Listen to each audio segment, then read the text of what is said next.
वसुदेवसुतं देवं कंसचाणूरमर्दनम्। श्रीहरि, यशोदा परमानंदम् कृष्णं वन्दे जगद्गुरुम्। वाह प्रभु, अपने भक्तों को एकादशी व्रत का महत्व समझाने का अच्छा उपाय खोज निकाला है आपने।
अब सब जन एकादशी के व्रत की कथा ध्यान से सुनना, तभी जे व्रत पूरा माना जाएगा।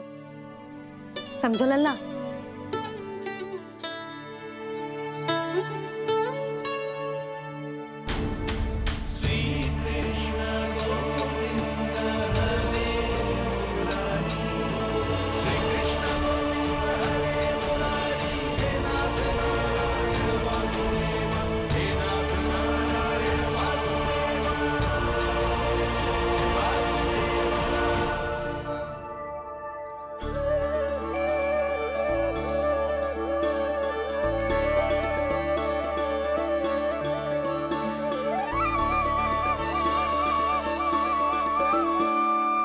सतयुग में चंद्रावती नाम के नगर में मूरा नाम का एक असुर राज्य करता था।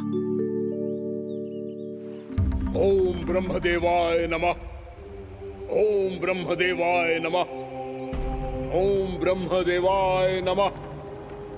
ओम ब्रह्मदेवाय नमः।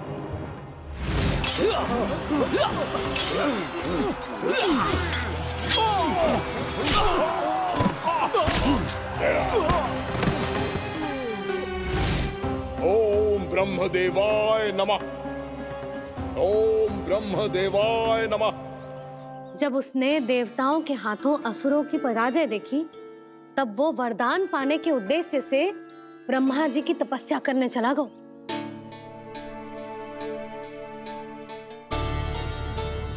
शीघ्र ही मूरा की तपस्या सफल हो गई और ब्रह्मदेव जी उससे प्रसन्न हो गए। ओम ब्रह्मदेवाय नमः। ओम ब्रह्मदेवाय नमः। ओम ब्रह्मदेवाय नमः। ओम ब्रह्मदेवाय नमः। ओम ब्रह्मदेवाय नमः। ओम ब्रह्मदेवाय नमः। ओम ब्रह्मदेवाय नमः। ओम ब्रह्मदेवाय नमः। ओम ब्रह्मदेवाय नमः। मूरा, प्रणाम ब्रह्मदेव। तुम्हारी तपस्या सफल हुई। बोलो, तुम्हें क्या वर चाहिए? सृष्टि के रचयिता ब्रह्मदेव, कृपया मुझे ऐसा वरदान दीजिए जिसकी सहायता से मैं त्रिलोकी विजयी बन जाऊं और कोई देवता मुझे पराजित ना कर सके। यहाँ तक कि देवताओं के रक्षक, सृष्टि के संचालक भगवान श्री विष्णु के लिए भी मैं अपराजय रहूं।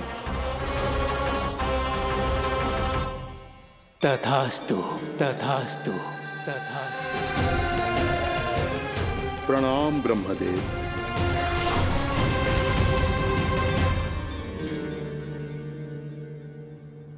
ऐसा वरदान पाकर मूरा बहुत अभिमानी होगा। यक्षों, किन्नरों, यहाँ तक कि देवताओं को भी युद्ध के लिए ललकारने लगो, पर किसी ने भी उसकी ललकार को स्वीकार ना करो, क्योंकि सभी उसकी शक्ति से बहुत भयभीत थे और उसके सामने युद्ध किए बिना ही अपनी पराजय स्वीकार करने लगे। और फिर दंभ में आके उसने स्वर्ग लोक पर भी आक्रमण कर दिया और देवराज इंद्र तक को चुनौती दे डाली।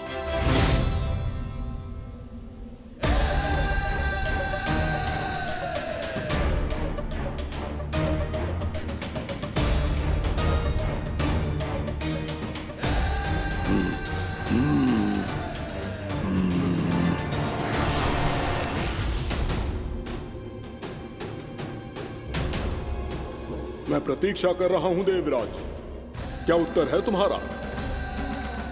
मुझसे युद्ध करोगे या फिर बिना लड़े ही पराजय स्वीकार कर मेरे अधीन हो जाओगे और सौंप दोगे मुझे अपना ये स्वर्ग लोक? सारी शक्ति तुम्हारे मुख में है या कुछ बाहुबल भी है तुम्हारे पास? मैं तुम्हारी चुनौती स्वीकार करता हूं मूरा, मैं तुम्हारी चुनौती स्वीकार करता हूं मूरा।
खैरिए देवगण, असुरराज मूरा को ब्रह्मदेव का आशीर्वाद प्राप्त है।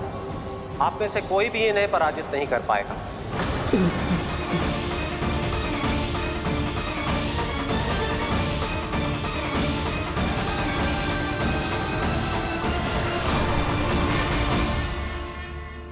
एक अवसर और देता हूं देवराज, युद्ध या अधीनता, क्या उत्तर है तुम्हारा देवराज?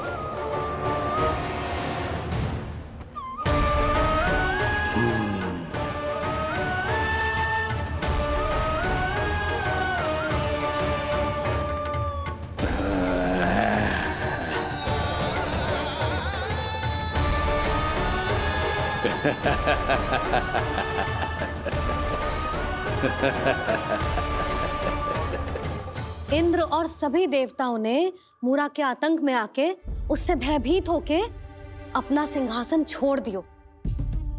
अब मूरा स्वर्ग का अधिपति बन गयो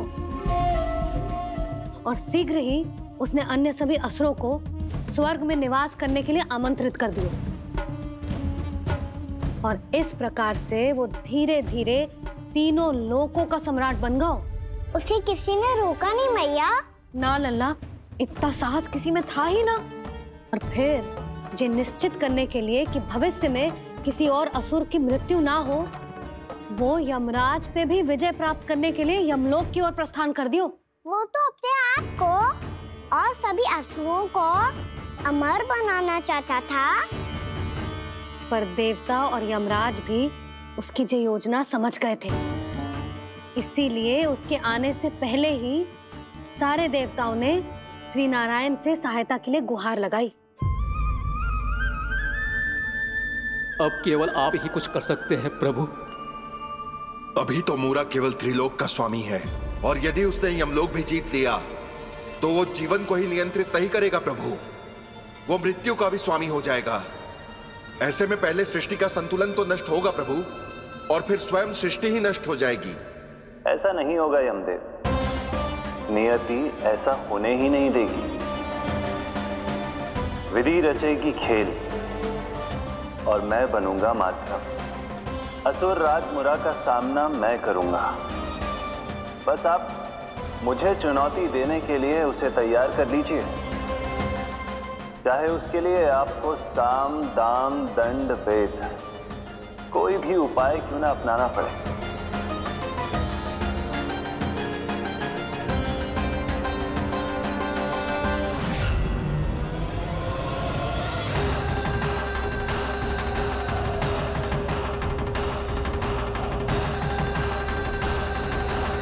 आप तो मेरी प्रतीक्षा में पहले से ही खड़े हैं यमदेव। तब तो आपने मेरी चुनौती के बारे में भी सुना ही होगा। कहिए, क्या उत्तर है आपका? मेरा स्वागत करके अपना राज्य त्यागेंगे या मेरा सामना करके अपने प्राण?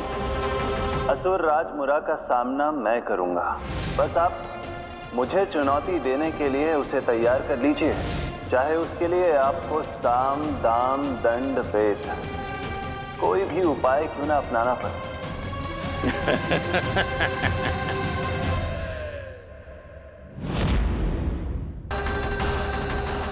आप तो मेरी प्रतीक्षा में पहले से ही खड़े हैं यमदेव। तब तो आपने मेरी चुनौती के बारे में भी सुना ही होगा। कहिए, क्या उत्तर है आपका? मेरा स्वागत करके अपना राज्य त्यागेंगे या मेरा सामना करके अपने प्राण? हे असुर श्रेष्ठ, मैं आपकी अधीनता स्वीकार करने के लिए तैयार हूं। बस एक विनती है मेरी। शर्त को विनती का नाम देकर पहलाना चाहते हो मुझे यमराज? असुर राज मूरा के सामने शर्त रख पाओ, इतना सामर्थ्य नहीं है तुम में। इसका आभास है मुझे असुरराज, पर मैं आपकी अधीनता स्वीकार करूं इससे पहले आपको स्वामी धर्म का पालन करना होगा। मेरे पुराने स्वामी के क्रोध से मेरी रक्षा करनी होगी आपको। कौन है तुम्हारा पुराना स्वामी? भगवान श्री नारायण। और छोटी माँ मूरासुर को तो श्री नारायण से भी रक्षा का वरदान प्राप्त था ना? यही तो श्री नारायण की लीला थी बलराम। पर वो राक्षस अपने दम में जे समझ ही ना पाओ कि वो क्या भूल करने जा रहे हैं। अब पहुंच गो भगवान श्री नारायण को चुनौती देने के लिए।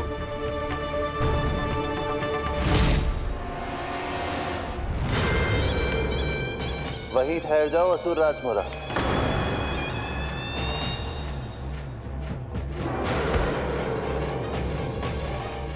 यहां क्यों आए? आपको पराजित करने और ये वैकुंठ जीतने, ताकि मैं यमलोक का स्वामी बन सकूं। फिर आओ, युद्ध भूमि में मेरा सामना करो।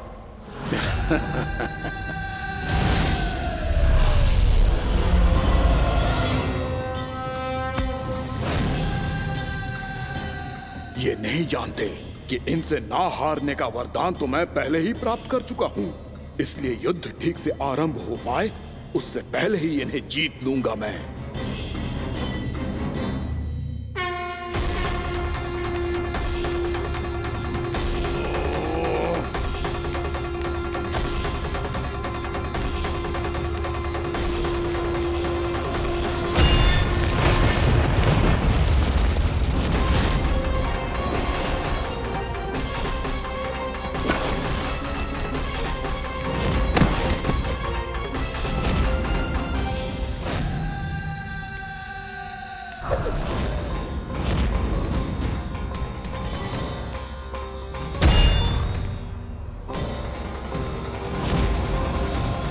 और इस प्रकार ये युद्ध वर्षों वर्षों तक चलता रहो। दोनों योद्धा पूरे ब्रह्मांड में अनेक अस्त्रों शस्त्रों के साथ युद्ध करते रहे।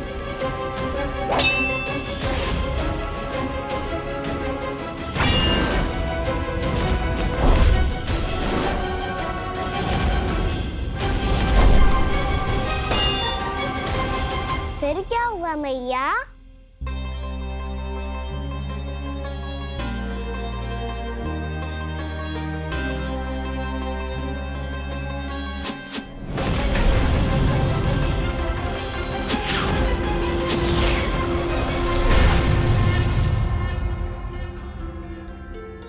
उस युद्ध को कभी समाप्त हुआ हो, पर कैसे? शीघ्र ही वो राक्षस थक गो लल्ला।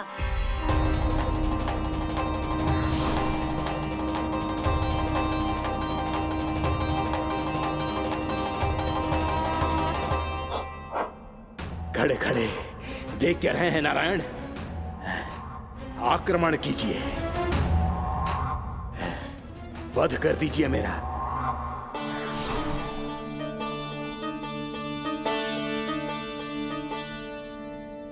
मैं तुम्हारी वीरता से प्रभावित हूं,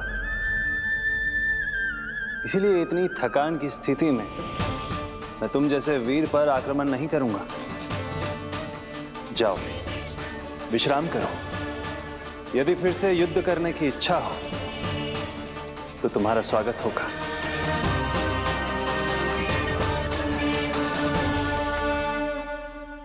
जे कह के श्री नारायण बद्रिका आश्रम चले गए और वहां हिमवत नाम की एक कंदरा में ध्यान लगा के बैठ गए। उधर वो राक्षस विश्राम करने लगो। अनेकों दिन बीत गए और अब वो राक्षस मूरा फिर से स्वस्थ होके बलवान हो गया था। उसने अपनी सारी शक्ति फिर से प्राप्त कर ली थी। श्री नारायण ने उस पर दया करी थी, पर वो फिर से श्री नारायण को छलने को तैयार होगा।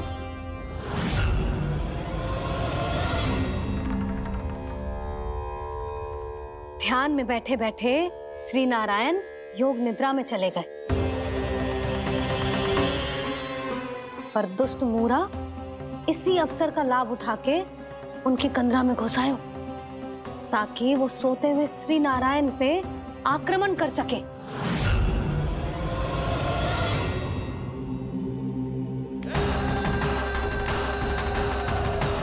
आज इस लंबे युद्ध को जीतकर अपने इस अंतिम शत्रु का भी अंत कर दूंगा मैं।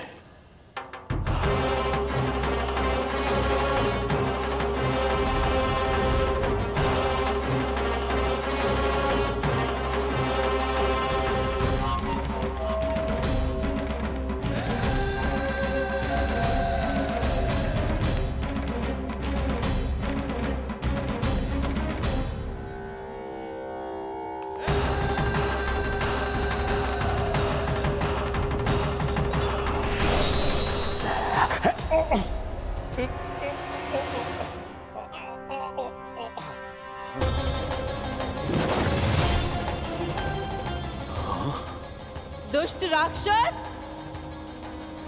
प्रभु ने तुझ पर दया की, तुझे संभलने का अवसर दिया। तू इन्हीं पर ही छल से वार करने चला है।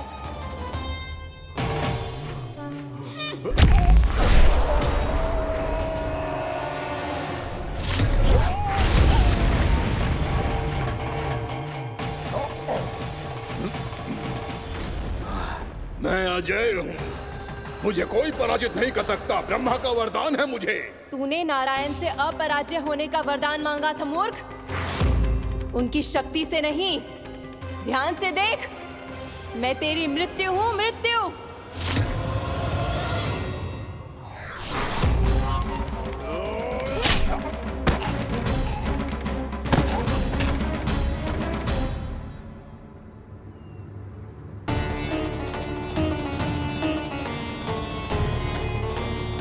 वो देवी कौन थी छोटी माँ? और कौन बलराम, वही तो थी देवी एकादशी।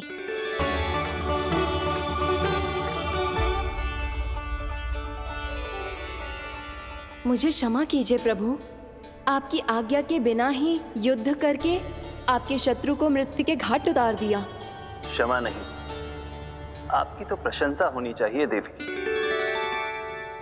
असुर राज को मारकर आपने सभी देवताओं को मुक्त करवाया है। इस पापी के अहंकार से तीनों लोकों की रक्षा की है आपने। आप एकादशी की तिथि पर मेरी एकादश इंद्रियों से उत्पन्न हुई हैं। इसीलिए मेरे सभी भक्त आपको उत्पन्न एकादशी के नाम से जानेंगे। सभी तिथियों में आपका स्थान सर्वश्रेष्ठ होगा। जिस तरह आपने राक्षस के आक्रमण से मेरी रक्षा की है, उसी प्रकार एकादशी के दिन व्रत करके जो भी भक्त आपकी कथा सुनेगा, मैं स्वयं उसकी रक्षा करूंगा। जो आपकी पूजा करेगा उसे मेरी विशेष कृपा प्राप्त होगी और उसके साथ साथ उसे मिलेगा धन, सिद्धि और मोक्ष।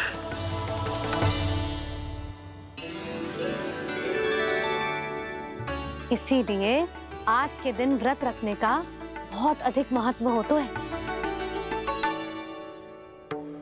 बोलो एकादशी मैया की जय। बोलो श्री नारायण भगवान की जय।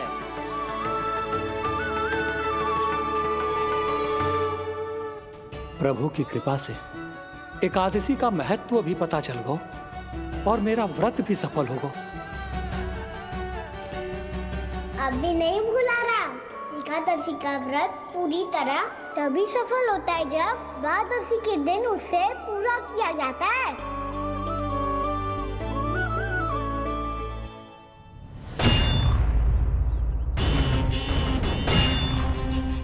आवश्यक है आपको यह आभास होना कि उस विष्णु अवतार को पराजित करने के लिए आपके साधारण योद्धाओं में वो सामर्थ्य नहीं है। वो विष्णु अवतार कुछ अधिक ही असाधारण है।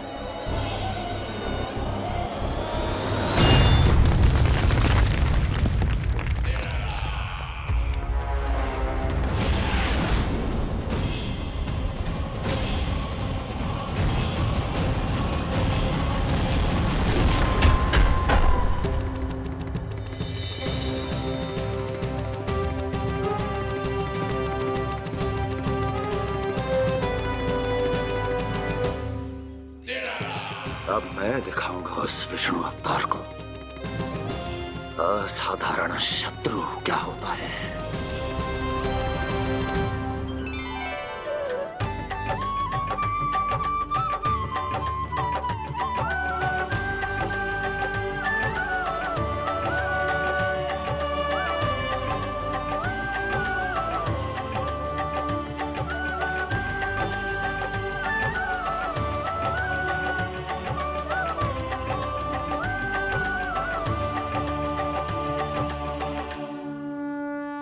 मामा अधीर हो रहे हैं, पर मैया ने मुझे अभी तक बाहर जाने की आज्ञा नहीं दी है। अभी उन्हें किसी और राक्षस को यहाँ भेजने से रोकने के लिए मुझे कुछ करना होगा।